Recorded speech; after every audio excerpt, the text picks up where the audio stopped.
have a senior. So welcome aboard. It's going to be interesting.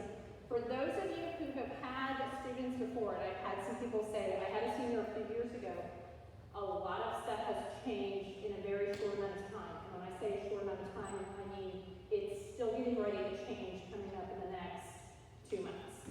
So there's a lot of information. You can get that started. Thank you.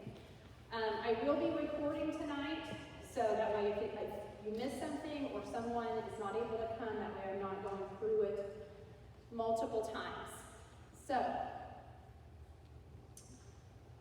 always like to start with a quote and creating your future. So right now, our kids are being asked, what are you wanting to do? What are you wanting to do? What are you wanting to do? And it is perfectly fine if they don't know. And it is perfectly fine if they change their mind 52 times between now and then. I feel like my job is to provide the most information possible and put everything out there as well as I can. So, senior year is a lot like a roller coaster ride because it has its ups and downs, its twists and turns. This is not only for your student, this is also for you. I've done this presentation several times. This is my first time to do it on the parent side. So I realized that, there's a lot more that goes into this and a lot more things hit me right in the feels than have before. So parents, you're probably experiencing that, whether it's your first, last, middle, however that may go. My contact information, most of you guys have my number, my email. If you need my number, if you need to contact me outside of school within reason, you have access to me. Whenever you need, whatever happens, just let me know. I have 3 main jobs. At different times of the year, there are different areas that I focus on. Right now, it's kind of a combination of academic and career with a side of social and emotional, because every single thing at every turn has a lot of ups and downs to it. So those are my 3 areas. Graduation requirements on slide 6. We have 28 credits for graduation. Hopefully everyone in this room is aware of that and knows that your kiddo is on the way. One thing I want to bring out is CLP CPF. We had a name change in a course. So if they took CLP their sophomore or junior year, that does count as career and personal finance as well. So I left that slash on there. So either one that's on their transcript will be completely fine. They have to have a half credit of that for this year. Class rank. GPAs, grade point averages, are unweighted. And what that means is an A in English is the same as an A in Foundations of Tech, and an A in Spanish, and an A in weights. So we are unweighted GPA. It's based on a 4.0 level. And right now, we have, hold on a second. Time out just a second. We have multiple students that have a 4.0 GPA. So the way that would work is anyone with a 4.0 would be considered ranked 1 in their class. So it's like golf. The next highest GPA would be ranked whatever it would be for the tie. So maybe 14th or 15th. Historically, Frontenac has not done valedictorian and salutatorian. However, whenever those grades are recorded and for scholarships in colleges, if they're ranked number 1, they will get that valedictorian scholarship. And scholarships ask, what is your grade, class rank, how many are at that rank, that sort of thing. This will change at the end of the semester because of student grades, because of enrollments, because of adds and drops, that sort of thing. So if you would, at the very back of your folder, go ahead and open the back of your folder. In that pocket is your student's 6th semester transcript. And that is a reflection of all of their courses. Their class rank is based on their GPA. It's located in the lower left-hand corner of their transcript. 6 semester transcripts can be used for scholarships and applications. This was emailed out to every student in a PDF on September 6th, 5th or 6th. So they have had that electronic version of their scholarship or of their transcript. So if they need to upload that for any scholarships or anything like that. In December, they will receive a copy of their 7 semester transcript. So then they will update that as needed for scholarships, applications, anything like that. So their transcript is included in there. That is a hard copy for you. I also will be able to update it on Zello, so they will be able to electronically access it whenever they want to. So a few steps to get through on that yet. You want to turn back into slides to slide 8. We talk a lot about a timeline. So our students have a Gmail, and we've all been sent this new Google parent consent, that sort of thing. So our school emails are Gmail, are Google related. Those will not go away after they graduate. I encourage students to create a new Gmail account and to be quite honest, make sure that that Gmail account represents them in a good way.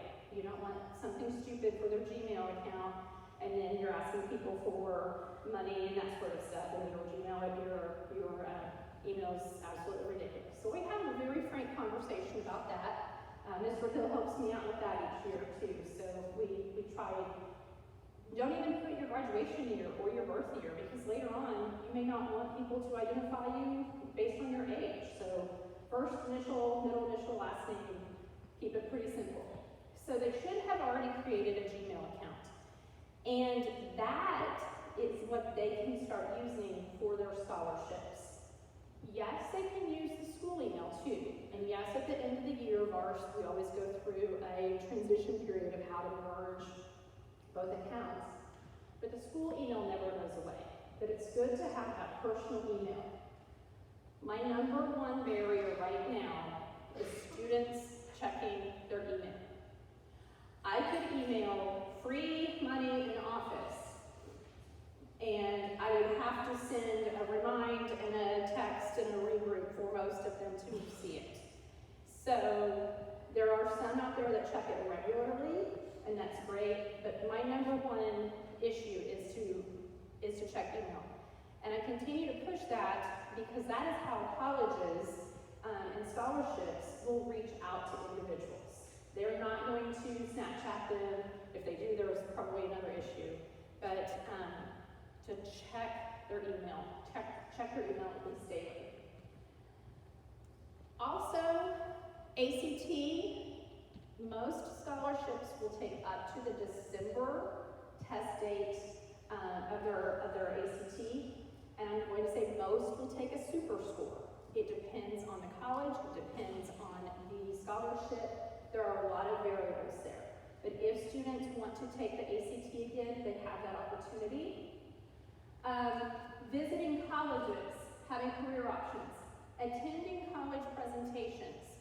I have different representatives from colleges coming in during seminar time, during lunch visits. We have military recruiters that come in during lunch as well.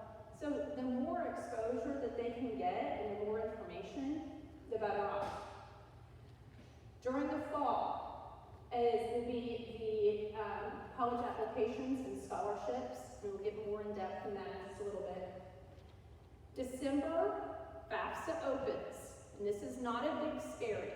If you have done FAFSA before, it has changed. If you have never done FAFSA before, then welcome to the new world. You don't have to unlearn and relearn anything new. So I've been to, the reason we had this meeting so late in the year, I like to have it about the second week in September. The reason we had this meeting so late is because I've attended several financial aid update meetings and webinars. So I have as much information as possible. I did not want to share stuff out with you guys, not having everything that I needed to. So that is going to be in December. So again, there's the timeline. They need to continue to work on building their resume, some of those career involvements and class involvements in clubs and organizations. Also on here, we have a couple of things that will be coming up. Next Thursday, all of our students, all of our seniors will have the opportunity to go and tour Pitt State. And we talk about Pitt State for geography. Okay, I understand that a lot of students will not be going to Pittsburgh State. However, a lot will. But that way they have a full college experience of what it's like in the dorms, in the classrooms, resources that they have available, the library, the writing center, that sort of thing, that are available in those colleges. We'll also eat at the dining hall, so they know what that is like. And also the day that we are there, PSU is having a college and career fair with, I think, 35 other colleges that will be there. So our kids have a unique opportunity to visit Pitt State, see what it's like, and then also talk to a variety of other people while they're there at a college fair too. So, and then I told them we'll go ahead and give them the day off Friday because there's no school, but they were excited about that. And then for another one that we have coming up, we were originally going to have this PSU come in and do a scholarship writing essay, a workshop today during seminar, and I readjusted it because I had 10 of my 67 seniors sign up. Some of your children were like, oh, I told my mom I signed up, but I really didn't, so yes. So I said, after our meeting tonight, I guarantee I'm going to have some more people that probably should sign up. So PSU Writing Center sends in people to go over a workshop with our kids that says, here's a way to find scholarships. Here's how to know if they're legit. Here's what some key factors and key things that you should put in your scholarship essays would be. And that's for any student. And then if they choose to go to Pitt State, or if they choose to do so, they can write an essay according to a prompt, and then PSU gives $1,000 scholarships based off of those essays. So anyone can go, but if they're planning on attending PSU, I encourage them to do that scholarship, that essay at the end. But it's great information that anyone can get. So I only had 10 of them, and my kid wasn't on the list either. So I'm not throwing shade at anyone because my kid didn't sign up either. So they're going to have an extra opportunity. They have it in their email. These are posted in every English class and in the hallways because I took one today to show them. So they do have that available. That's going to be on actually Halloween on the 31st, that Tuesday during seminar time. All right, slide 9. College or career visits. Plus or minus 2. So, the handbook says each student gets 2 college visits. And for some students, 2 is too many. Maybe they've known since they were little where they wanted to go to school. So maybe they need 1. Maybe they're not going. Maybe they're going into the military and they need a day at Kansas City to go to MEPS. That would count. Maybe they're going into a workforce and they have to do testing and that sort of thing.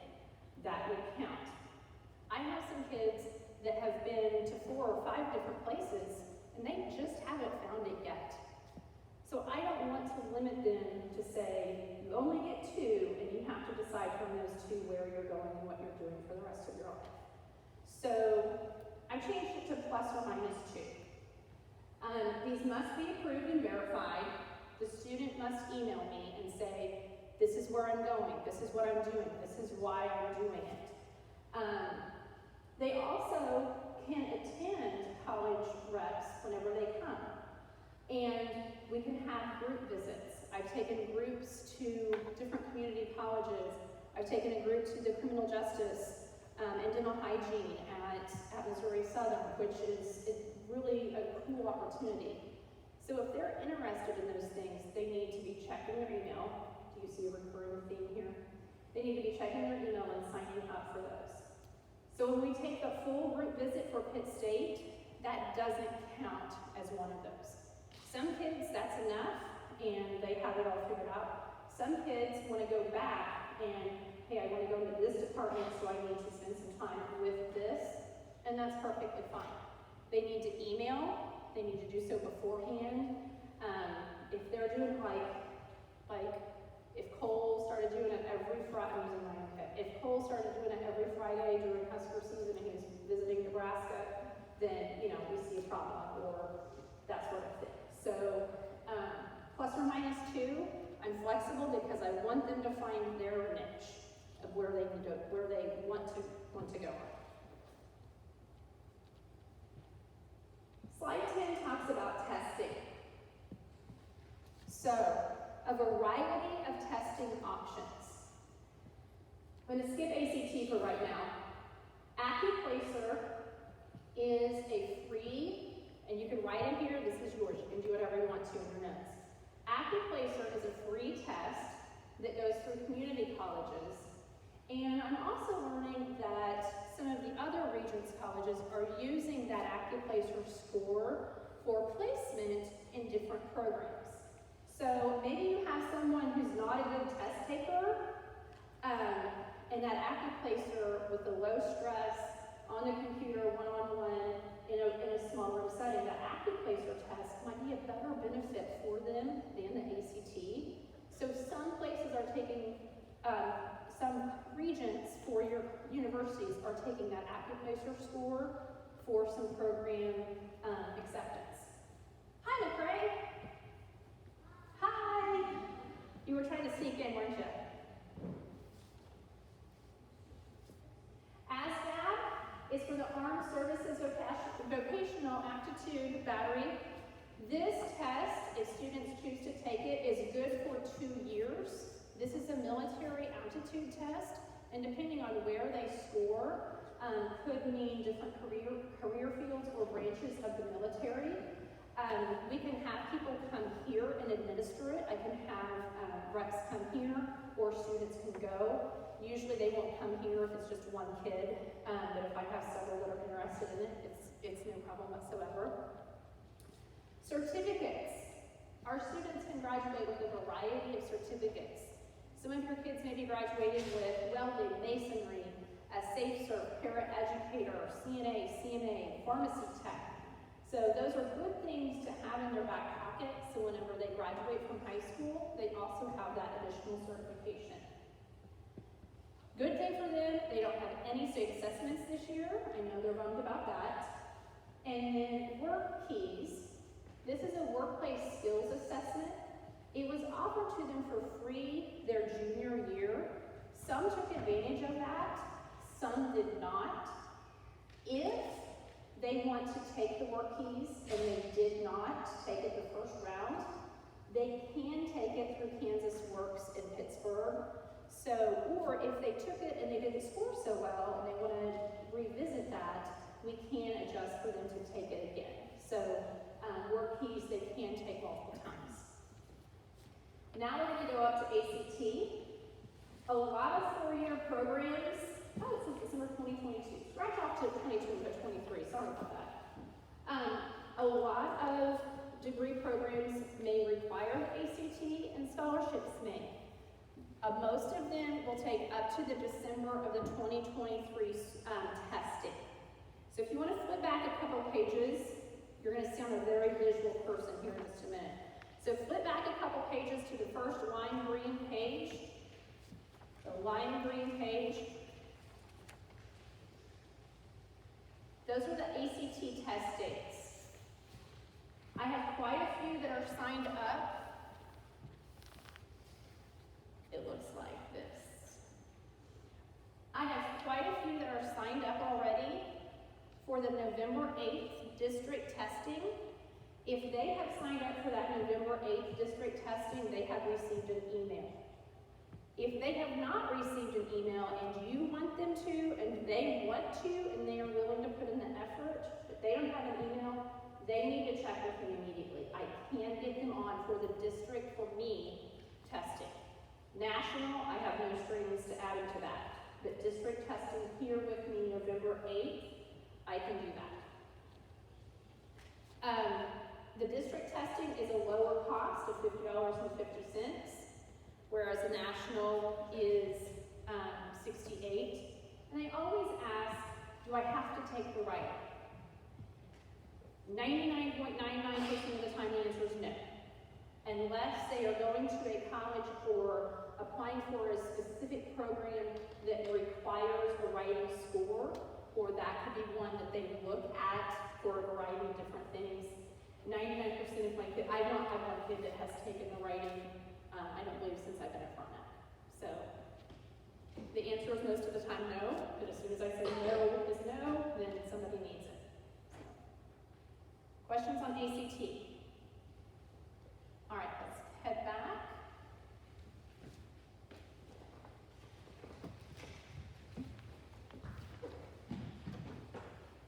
Slide 11, regions. The state of Kansas has 6 major universities. There are quite a few private colleges as well as community colleges. This is a brief overview of what is required. They have changed a lot. They have changed a lot since I went to college. They have changed a lot. Used to, we had to have so many years of foreign language, and you had to have chemistry, and you had to have this. And those restrictions have been loosened up a little bit. So for Emporia State, Fort Hays, Pitt State, and Wichita State, you may have an ACT of 21 or higher, or a GPA, a cumulative graduation GPA of 2.25. And what I always tell the kids is, just because you have that, that's the acceptance level. So if you're wanting to go into specific programs or eligible for specific scholarships, you want to represent yourself as best as possible.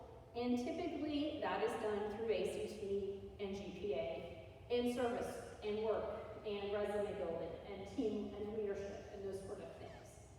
So that is going to be the basic acceptance.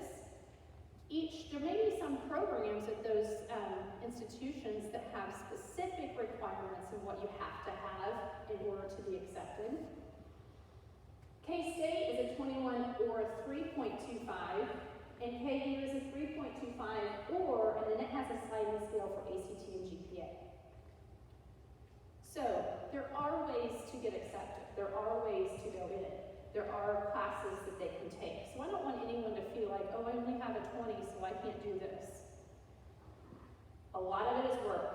A lot of it is grit. A lot of it is desire, because not everyone can test well, and I get that. So those are some baseline acceptance scores. One thing that we really do look at, though, is how they are doing in their dual credit classes. So I have students that are taking dual credit classes here, whether it be CNA or college English, and the expectation is to have a 2.0 or higher in those dual credit classes. So the other thing to notice is that GPA is their final graduation cumulative GPA. So if somebody has a 4.0 now, and they just decide to tank, they have a 4.0, they're offered all these thousands of dollars of scholarships. Those are conditional upon their graduation and upon those GPAs. So they really need to continue to try to do the best that they possibly can. Kansas degree stats. Okay, when I share this with you, you'll have this, and the logo is a link, okay? So what you can do right now is turn to the pale green, that's right behind the lime green, and Kansas Degree Stats is a really cool website that I like that has every institution in the state of Kansas with the community colleges in the state colleges. So you can filter it by institution, by degree, or keyword. So let's say you have somebody that wants to go into agricultural business. It will automatically pop up the 2 schools in the state that have that degree. And then from there, you can go through and see, okay, the required hours. And then it will take you, and it has estimated fees. It has everything. So, and then you can plug and play with this section right here. Well, you should be able to, I don't know. So, you would be able to look and see what other funding, resources, that sort of thing that it would have. So that first part of the green page is going to be just an overview of this, and that is good for any degree, anything in an area. I mean, there are literally hundreds of degree programs. So if they want to go into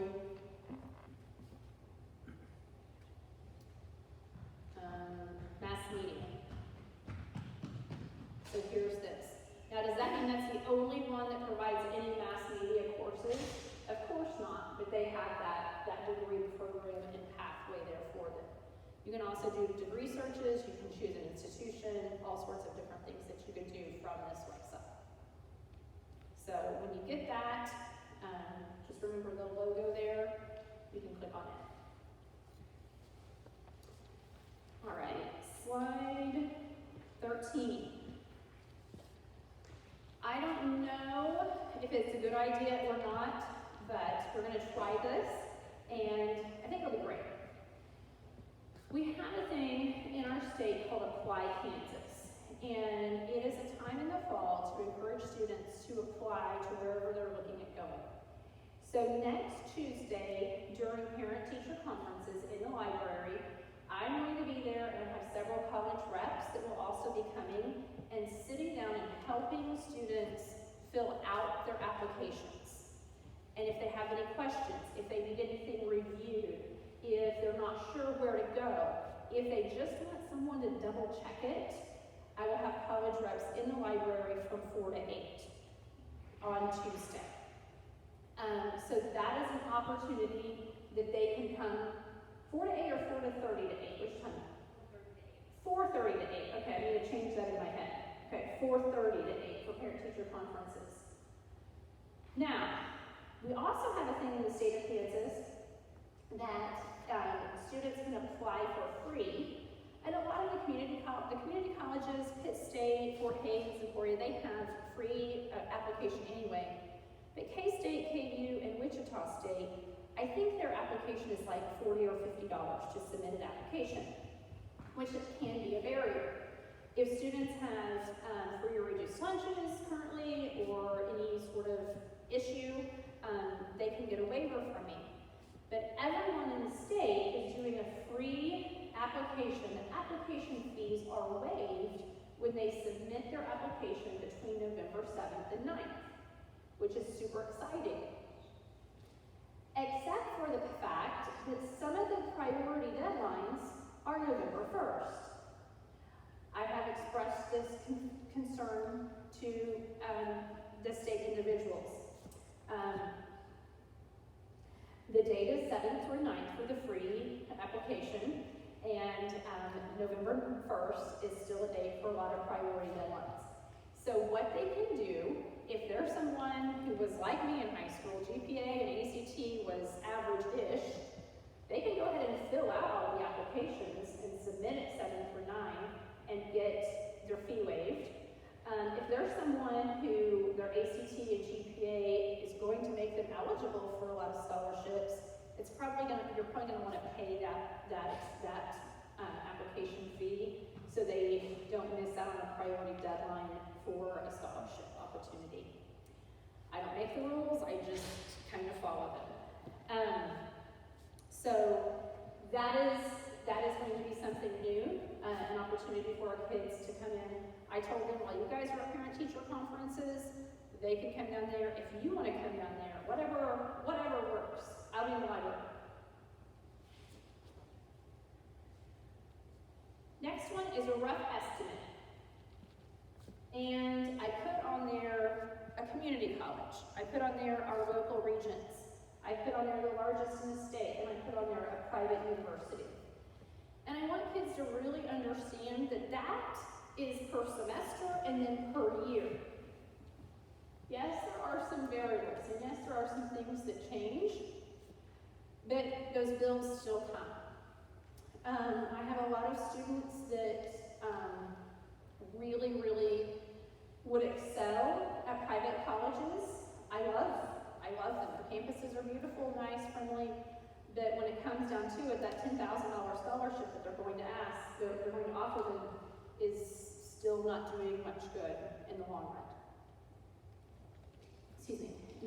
So just being cautious of saying, oh, I got a $20,000 scholarship, that's wonderful. How much was the initial, what's the total ticket cost? And that's one of those things that Kansas Degree Stats, that website, can do as well, is, you saw earlier how it breaks down housing, books, tuition, that sort of thing. So again, those were rough estimates.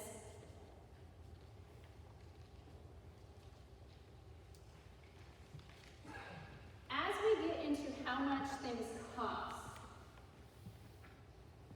FAFSA will determine the financial need.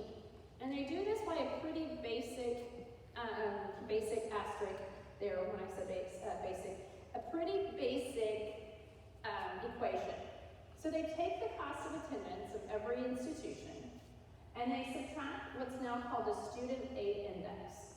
And the student aid index is what FAFSA determines what that family is going to be able to pay. Then they come up with a financial need.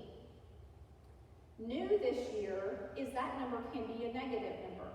Previously, it could only be 0. Now it can be a negative number. So the student aid index, whenever you're filling out the FAFSA, whenever you're filling out your information, you need to really make sure that you have checked everything carefully so that student aid index is correct. It is not impossible to do a modification, to do a change after you've submitted it. It's not impossible. You just may get a little bit of a headache. So you want to try to be as careful as you can whenever we're working through that section. The next page talks about types of financial aid. And grants, free money that you don't have to pay back. Loans, as adults, we know we have to pay those back. Sometimes the kids don't realize that. Work study. Work study is where you have a job during college, maybe working at the rec center, an office, the library, something like that. And how you sign up for work study is when you do the FAFSA, there is one question on there that says, are you interested in work study? And you have to answer yes on there. If not, it's a whole lot of back information. So work study, I always tell kids, click yes. You can deny it later, but going back and clicking yes is nearly impossible. So that, on this page right here, work study, bullet 2, like that's the most important thing on this whole slide right here. Scholarships or free money, they can be need, they can be merit-based, they must meet requirements. Renewable versus non-renewable.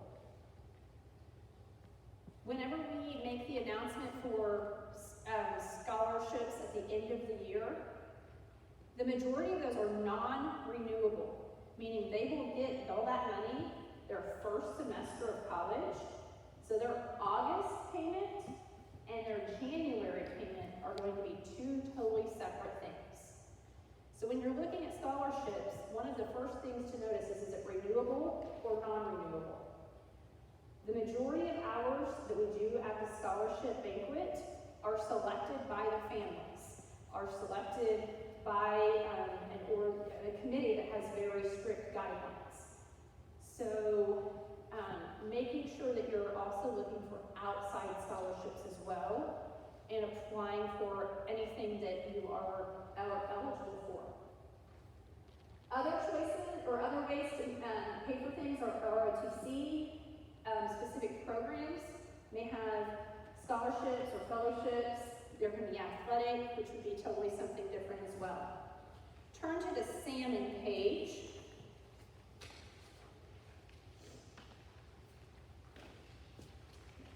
And on the Salmon page, I know it's kind of backwards because I can't get it the right way, but the Salmon page is the one that I put together for you because I'm in charts and graphs and I want to know the difference between when they say a direct subsidized loan versus a direct unsubsidized loan. How much can I get? What's the difference? When does interest start coming about? What's the maximum that I can get as a freshman? What kind of parent loans can I take out? So all of that information is here. Pell Grant, right now they're saying it's up to $73.95. They are still doing a few things for figuring, so that may or may not be the exact amount that would be the maximum. But the front and back of that Salmon page has different types. There are some scholarships that are specifically for the state of Kansas. So I have kids that are going into maybe, oh gosh, I just lost it. Kansas Promise. It's like it's a Promise Act scholarship where you go into a field that may be high need in the state of Kansas, and then you agree to live and work in the state of Kansas for X number of years, depending on whatever that would be. So that could be in there. There are things that are for specific, if you're going into a welding or continuing a trade or something like that, you can get those scholarships as well. So the Salmon page has that, and the back of the green page that's right in front of it, that is a list. That is again a list from Kansas Board of Regents of different websites, general scholarship search engines. The one that I would asterisk there under column 2 for general scholarship search engines, the one I like best is FastWeb. I made a video and sent that out already for you and for students. That's the one where you go through any clubs or organizations you're in or the kid is in, any religious things, you're left-handed and a farmer, all of those sort of things. So it drills down the scholarships that student is specifically eligible for, and then sends them weekly updates. I like FastWeb best. I'm sure the others are great. Do not pay for a scholarship search engine. If you want to give $149 to somebody to give you some scholarships, let me know. I'll take the money. It's just fine. Do not pay. There are too many free things out there in search engines and places that you can find scholarships for free. Have your kid go to this PSU scholarship writing essay workshop. They will go over that as well. Paying for scholarship opportunities or for a company to find something for you is not necessary at all.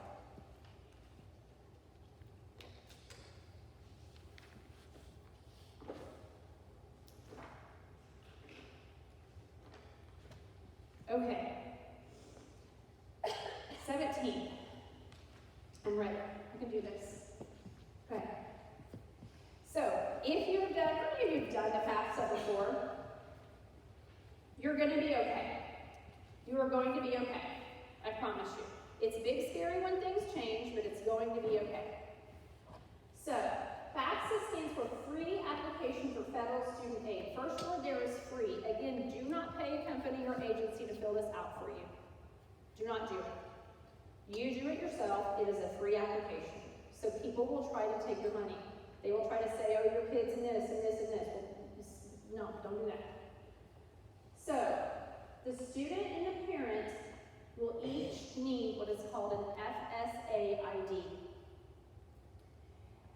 You will need your tax information. They are saying that it will be out December of 2023. December has 31 days. I do not anticipate it to be in the first 15 days of December. Okay? So they are still working on some things. So as we get in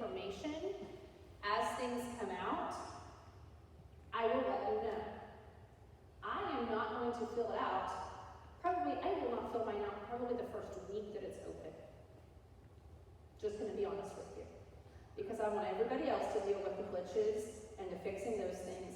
And then, once the first several thousand people get on, then they'll have some of those things fixed. So when it opens, I'm going to have everything ready. I'm going to have my FSA ID. I'm going to have all my tax information. I'm going to have everything ready that I will not be getting on and doing it that first week that it opens. Y'all can do whatever you want to. Just people that have older kids are shaking their head yes. So yes. So this information is based off the 2022 tax information.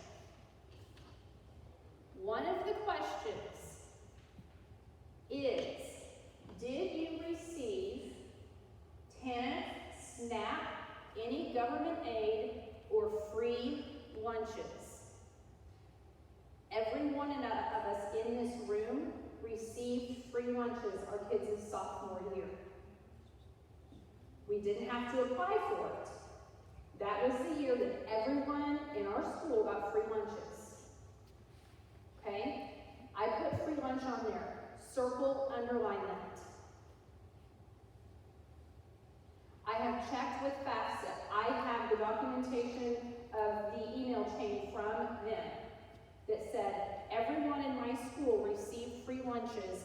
Can every parent click yes? And the answer was yes.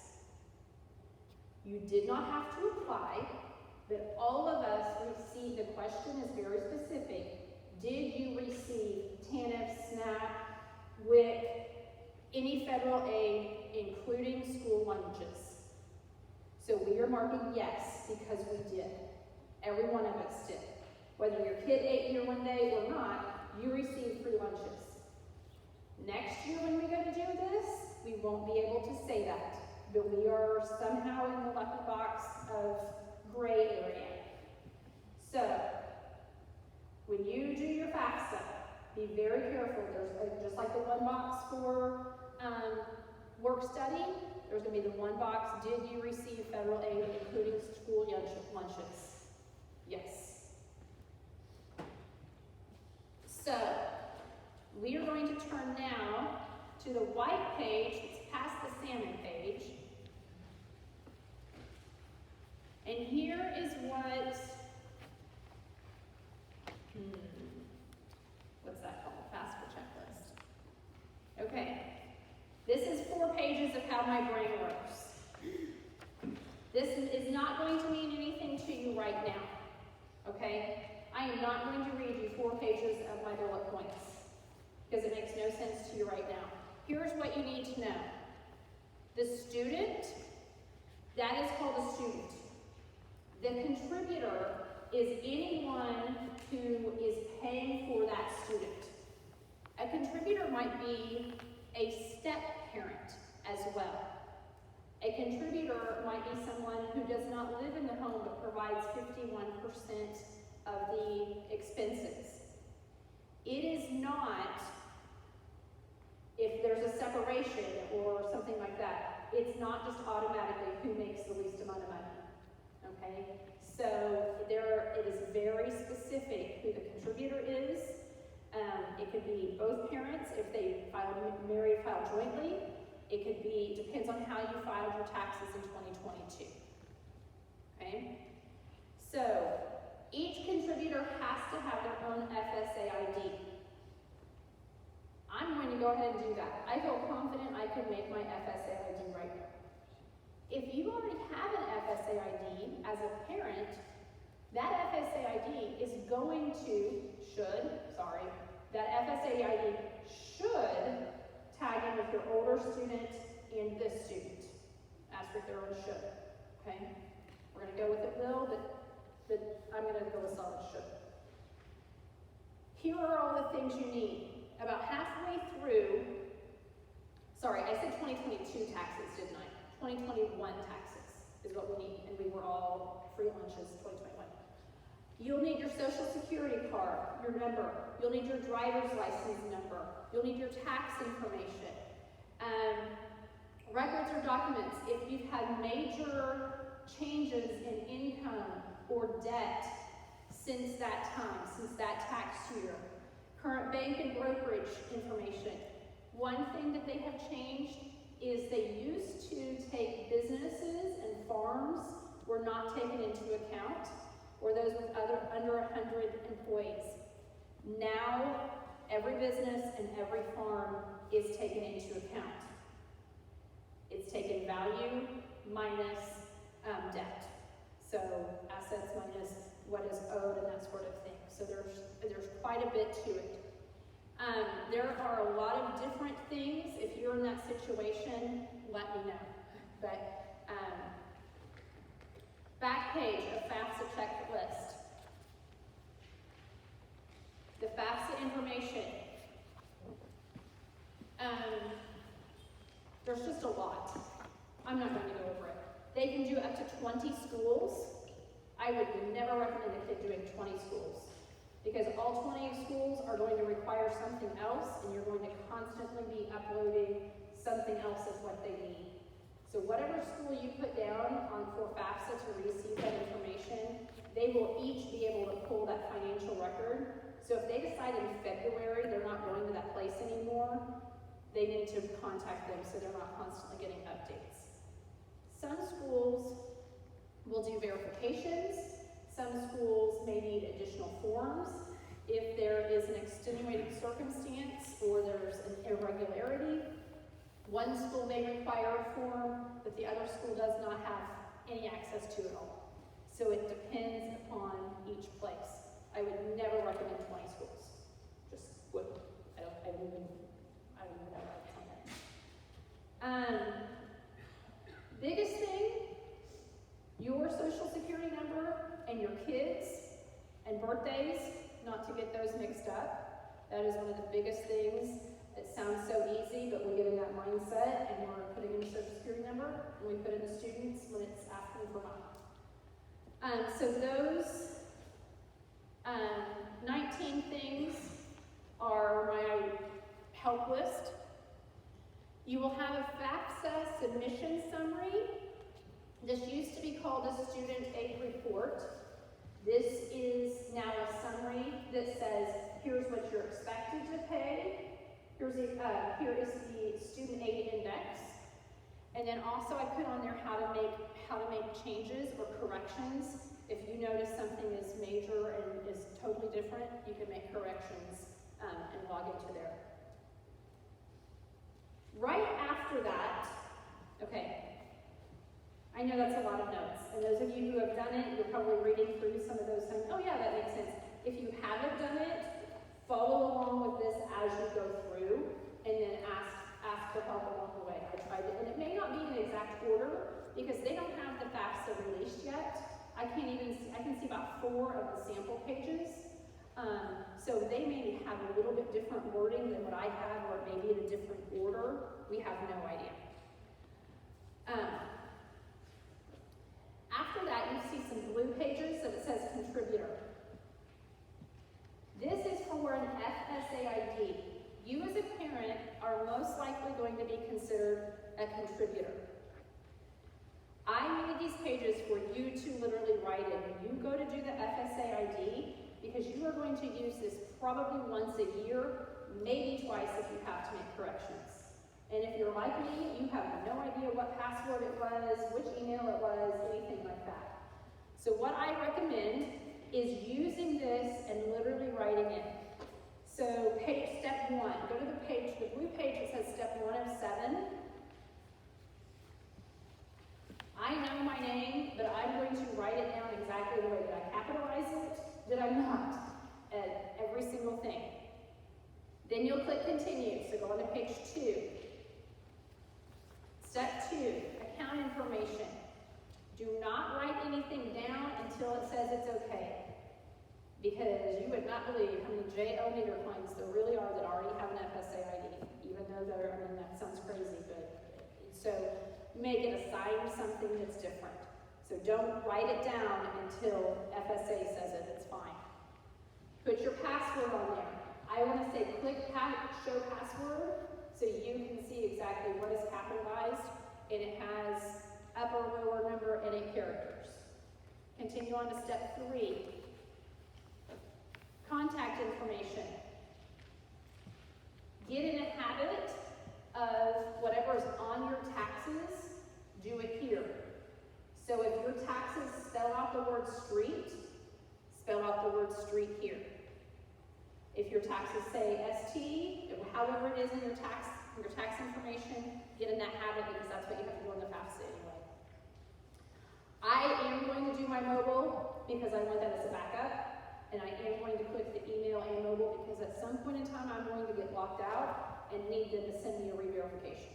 So I know some people are weird about having a mobile phone on there. I need it because it's a different way for me to get in. So continue, step 4. Communication preferences, once you click by email and text message and language, and again, blue is contributor, is parent, okay? Blue is contributor. Do you have, oh my goodness, mine does not have, okay, you should have 2 more pages after the blue, I do not. You should have you should have a step 7 that is just written, that is just like a Google Doc. Step 6 of 7 and a step 7. If you don't have that, let me know. I don't have it myself. Am I the only one that doesn't have it? Awesome. Yes. Okay. So step 7, you have to confirm and verify. You want to make sure that everything is right. Step 7 is verifying your email and phone. The next page, in between there, you have to come up with challenge questions. So you have your email, you have your phone, you have your social, you have everything. I mean, it's like DNA sample. Then you have to have 4 questions, 4 security questions. I copied and pasted them on here. What I am going to do, and what works best with parents, if some of you are going to shake your head, literally write number 1 down next to the 1, and the security question number 1, write a 1 next in that box, and write out exactly what you put. Did you capitalize it? Did you not? Because if you put Raiders not capitalized when you do it, but then when you go to try to answer the security question and it's capitalized, it won't take. So use this paper to write down 1, 2, 3, 4 and the answers. People who have done it before, was that helpful? Okay. The next section is purple, and that's for the applicant. The student has to do the exact same thing every step. You, as a contributor, have to have an FSA ID. Depending on how you file taxes, maybe just one of you needs it. Maybe both parents. But every student who is going through FAFSA also has to have their own FSA ID. So this is the applicant, and I made those different colors. They do the exact same thing. They go through, they answer the exact same questions, exact same order, write it down, and don't lose this. Because they will not remember the following year either. Okay? So these purple and blue pages are only to get your FSA ID. This is only to be able to log in to start filling out your FAFSA. And that will be December-ish. December-ish. I'm going to do this now so that I have it, and then wait. It'll open, wait a couple weeks, then go for it, as far as FAFSA goes. Go through that checklist of those white pages, those 4 white pages of things that mean nothing now will mean something then, dependency status, that sort of stuff. I can go help you go through it, most likely. There are some things that I can't obviously do. There are some students that we do it and everything's fine, and then there are some that everything looks fine and it keeps getting kicked back. There are no answers. It's just the way it is. So those kind of 10 pages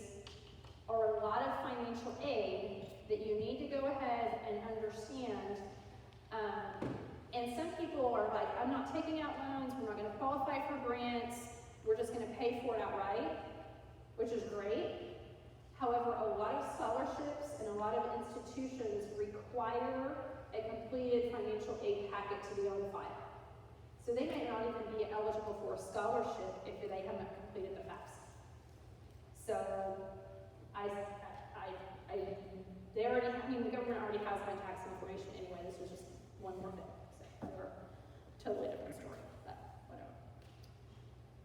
Questions on that hot mess?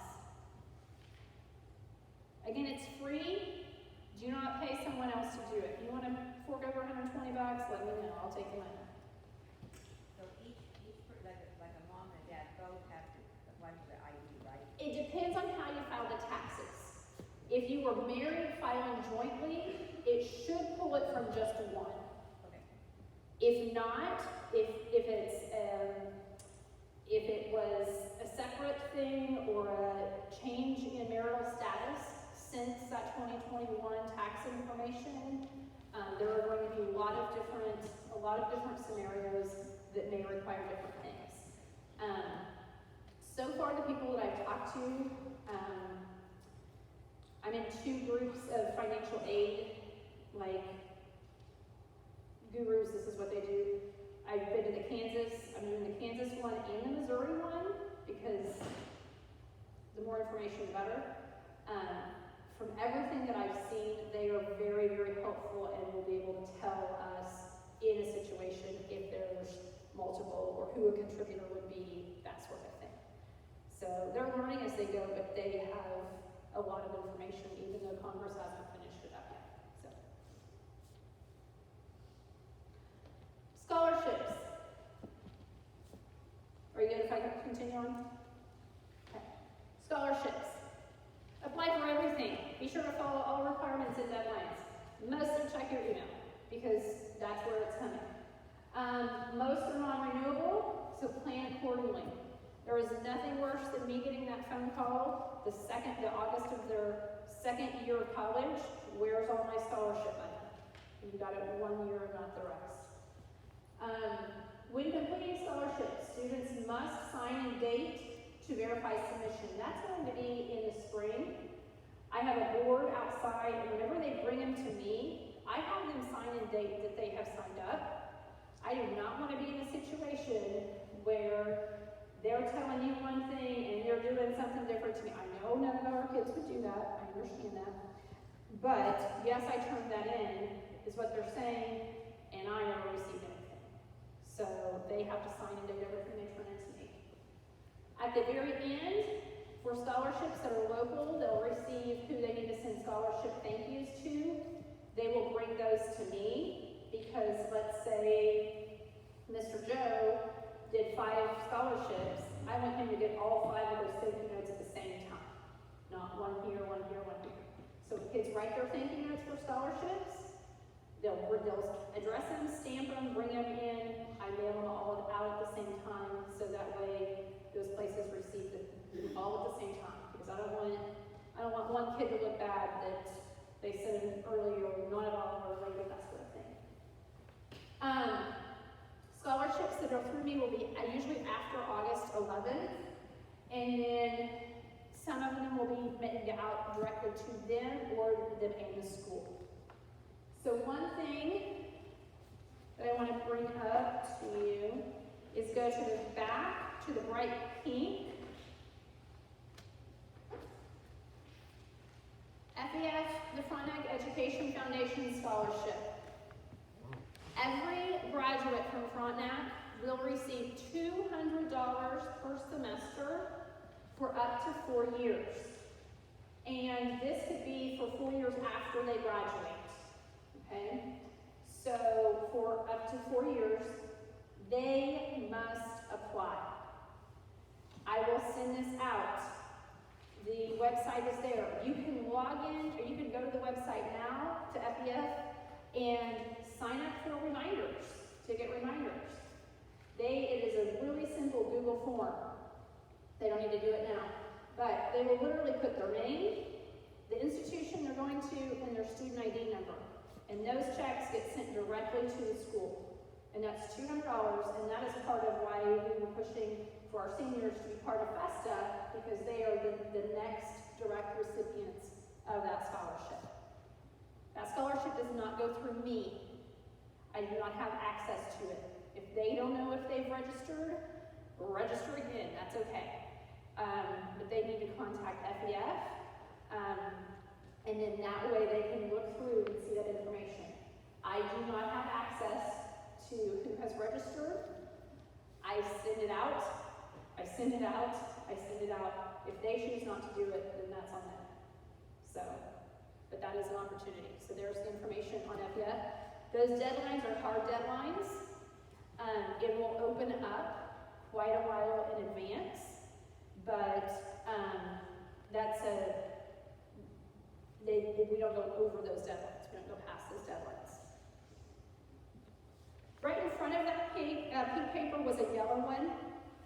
I was talking about the Kansas Association of Student Financial Aid. I like this page. This page has a whole lot of different resources that you can find things, and I put the website out and where to find it. It's not super easy. I don't know. It's fine, but it has a little bit ways to go. But it has a lot of links and it has a lot of information. So if you're wanting to look at other scholarships, look at other things, there's a resource for you.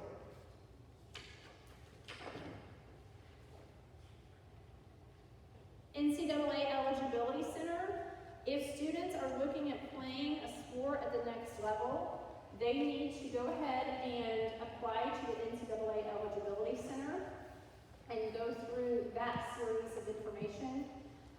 It can be a lot, but I think that the current expense is like $90 to do the application and get that through.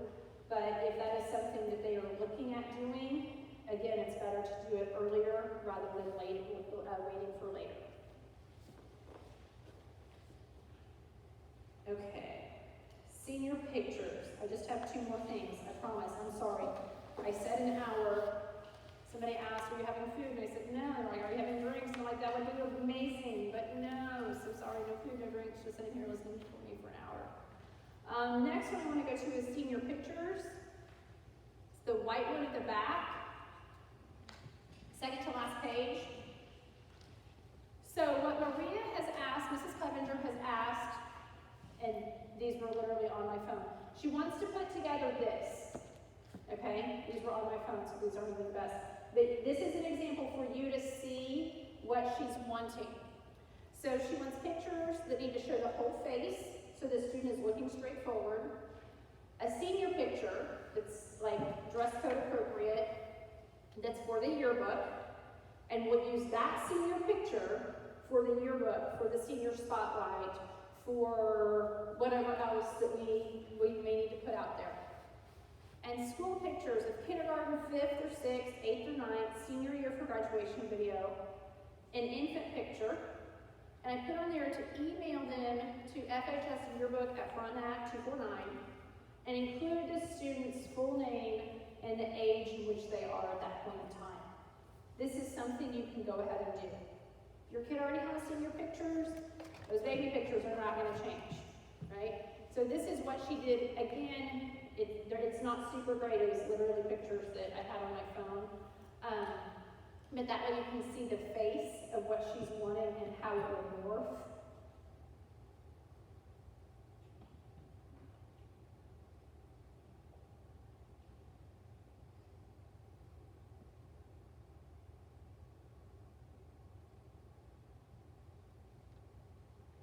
So every kid will have that.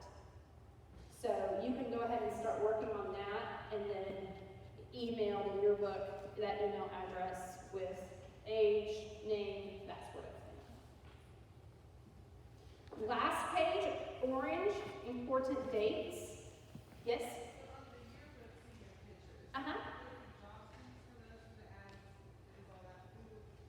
The Jostin, the ads, those will be something like the email that we got from Jostin's that said to put that in. Were you able to upload a picture to that? No, I haven't done it yet. I'd say this is an addition to that. I would say this is an addition to that. so that way she has that file, because even though it's sent to Jostens, she may not be able to pull that in time to get what she needs to for that. Yeah, yes?